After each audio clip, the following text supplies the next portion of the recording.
Hello，大家好。这个 Codex 推出这个 Record Replay 这个功能，其实有一段时间了。它其实就是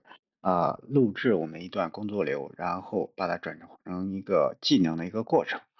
然后这个其实可以省掉我们很多开发这个 skill 的一个这个难度，把这个成本包括复杂度降到了最低，普通人也可以做自己的 skill。这是它提供的一个说明，这是它的一个步骤。可以在这个 ChatGPT 里边选这个 ChatGPT Work 或者 Codex 都可以。打开这个 plugin，原来在这个 ChatGPT 和 Codex 合并之前，是在 Codex 里边提供了这个插件的功能，我们可以选这个 Record 这个 skill，然后安装之后呢，然后就可以使用。它这边有一些这个使用的一些小的一个提示。比如说尽量短什么让这个 Codex 知道你的这个目标具体的输入，当然你也可以不那么明确，然后呃通过你这个录制，然后让 Codex 来拆解这个步骤，最后形成这个 skill。如果你给的这个描述更明确一些，它做的这个skill 会更贴近你的实际，也会变得更健壮，然后效果会更好一些。然后下面呢，我们就以一个案例来展示一下如何使用这个 Record 和 Replay 这个插件来完成这个 skill 的一个制作。首先呢，我们打开这个 ChatGPT 的应用，我们可以看到上面有 ChatGPT Work 和 Codex，我们选哪个都可以。这里我们选Codex，然后呢，我们点这个 Plugin，在这个搜索里边，我们搜索 Record，我就可以看到这个 Record and Replay 这个插件，然后我们点安装就可以了。我们等一下它的安装过程它这个还是比较快的，大概十几秒钟，十几秒钟就安装完了。安装完之后，我们点 Try Now，然后你就可以看到它会自动带过来，然后有一个简单的提示词，就是录制我的工作流，把它转成一个可复用的 skill。我们也可以自己输入我们的提示词，输入一个中文，比如说录制我的操作过程，把它转化成一个 skill。我们也可以写的更明确一点，比如说我要录制一个什么样的场景，我的输入是什么，要达到什么目的，你也可以录制的很详细，写的很详细。这样的话，它这个Codex 就比较呃比较直接的理解你的意图，它这个出的一个效果会更好一些，会更贴近我们实际的一个要求。比如说我要求它跨平台，要求兼容多种 agent 这种。都可以给它加入进去。如果你没有这个要求的话，它可能现在比如说我在 Mac 上，那有可能它这个 skill 在 Mac 上没问题，迁移到 Windows 的时候，有可能就会有一些问题。另外就是多个 agent，比如说我们在 Codex 执行没问题，然后我换成比如说这个Gemini 或者是这个 Cloud 的时候，那它可能有执行的效果又不一样，所以我们可以把我们这些要求都给到它。然后这里呢，这次录制的时候，我就不说那么多，我就只告诉他，比如录制我的操作过程，把它转换成可复用的工作流。我们看一下它做的一个效果，在这个比如 Gemini 现在 Anti-Gravity，然后包括这个 Hermes，我们看一下它的一个效果怎么样我先来录制，这样的话我们就简单的把这个提示词告诉他，我们来录制一下这个工作流我要做什么呢？这一次我是要从这个一个论文网站 archive arxiv.org 这个网站呢下载关于 Loop Engineer 的一个论文，然后下载完之后呢，让它分析生成一个 PPT，这个比较接近我们工作的一个场景。然后现在呢，这个 Record 已经开始了它简单的测试化完之后，然后我们就可以操作了。打开这个网站，然后我点这个搜索，输入这个关键词，比如 Loop Engineer，然后下边我就默认，然后这个时间的这个范围呢，我就选，比如说2026年这个7月，我就查7月这一个月的关于这个循环工程的这个论文，我们让它来分析一下，来搜索一下看看这里有一篇论文是吧？然后我们把这个标题给它复制下来，然后呢，我们点 PDF，然后呢，我打开之后呢，我给它下载，我把它给它重命名，然后保存。就这么一个过程。现在那个Codex 一直在录制我的操作过程，然后我告诉他调用这个 Make PPTX 这个skill，然后把这篇论文转化成一个 PPT，总结一下论文的研究内容，重点呢让他展示一下这个论文的内容如何在实际的工作中来使用。然后他现在就开始使用我这个Make PPTX 这个 skill，然后把论文这个 PDF 转化成这个 PPT，现在他就开始这个操作这个过程。很快呢，这个 PPT 就生成出来了，这是它生成那个 PPT。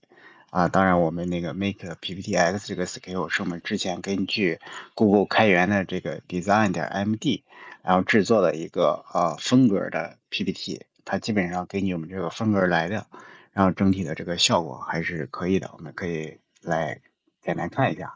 就整个的这个布局包括内容，我觉得还是挺不错的。然后大概生成了一个14页的 PPT，对，这个每个论文都进行了一个分析，然后最后呢，对这个论文做了一个对比。到此为止，我们就录制完成了我们整个工作流，然后我们告诉 Codex 录制完成，然后他收到这个信号之后，就开始分析我们录制的一个过程，开始制作这个 skill。他大概用了几分钟的时间，然后把整个 skill 来完成了。下面呢，我们来测试一下这个 skill，看看它的一个效果怎么样。然后呢，我们开始打开这个 skill record，我们刚才制作这个。打开完之后呢，我们让它搜索这个2026年5月到6月的这个论文，关于 Loop Engineer 的这个论文，然后生成一个 PPT，然后我看一下最终的效果如何。这个呢就是它生成了整个的一个 PPT，我看整体的这个布局内容，我觉得还是可以的。这是2026年5月到6月的这个论文，它是按月度来展示所有的这个论文的一个情况。最后还有一个论文的对比。下面我们就拿 anti-gravity，我们来测一下这个 skill 到底在 anti-gravity 下它的一个表现到底怎么样。我们还是这个问题。因为这个 skill 呢，它在 Codex 表现可能还不错，但是换一个 agent 呢，说不定效果又不一样，因为不同的这个模型，它的能力是不一样的，对 agent 对这个 skill 的理解可能也不一样。所以，如果一个 skill 你打算在不同的 agent 下去执行的话，你最好就是多测试一下，用不同的 skill、不同的 agent 进行一个测试，看看他们的一个表现。然后，如果有问题的话，再这个找 Codex 对这个 skill 进行固化优越规则，增强它的这个规则的一个护栏，让不同的 agent 都能按统一的规则来执行。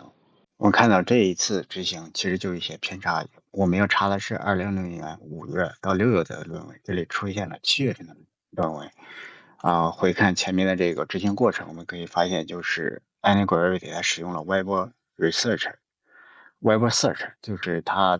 使用 Google 的搜索的这个功能去查这个论文。事实上，我们这个论文网站是提供了这个查询的接口的，我们只要把那几个字段填进去就可以了，所以它的这个精准度不是很高。后面呢，我就让这个Codex 对这个规则进行了一个加固，然后确保它在执行的过程当中能严格的按照这个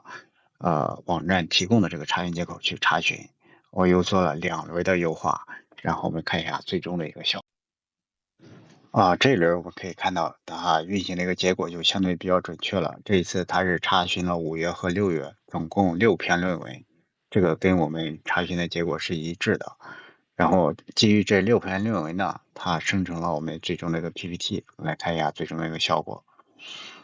这是整个这个 PPT，基本上格式也基本上遵循我们的格式了，但是它的效果跟这个 Codex 生成的还是有一些差异，就是它有一些出框的这个文字，包括这个布局上，好像也没有 Codex 布局的看着那么舒服，但是整体我觉得还是可以的。然后主要的这个内容包括这个最终的一个汇总一些主题的一个总结，我觉得整体还是比较到位的。最后呢，我们在这个 Hermes 里边使用 DeepSeek V4的模型，我们来测试一下，看看效果如何啊？跟我们这个前面测试的，经过几轮优化之后，在这个 Hermes 底下使用这个 DeepSeek 模型，能不能稳定的来执行？我们可以看到它基本上是按我们这个整个 scale 的这个要求来的，然后总共搜索到了也是6篇论文，然后根据这6篇论文生成了我们这个 PPT。我来看一下它的 PPT 的一个效果到底怎么样。我们来打开看一下，我看到它这个 PPT 整体的风格没有问题，就是有一些文字的一个重叠，它没有识别出来。因为我们那个制作 PPT 的那个 SQL 本身是有最后的一个视觉检查的，但是 DeepSeek 这个模型它是没有这个视觉能力的，所以它也检查不出来。最后他说检查了，其实也是一种幻觉。所以制作 PPT 这一块目前最强的还是 Cloud 和这个 ChatGPT。好的，这就是今天和大家分享的这个 ChatGPT 的 Record 和 Replay 的一个插件的功能。通过它呢，我们可以把这个创建 Scale 这个门槛已经降到最低了。任何人都可以创建自己的 Scale。另外，我们很多的这个操作的工作，其实都可以通过这个Record 和 Replay 这种方式，把我们的工作给它自动化。未来我们人类能干的工作真的已经不多了。好的，今天的节目就到这里，欢迎大家点赞、留言和转发，谢谢大家。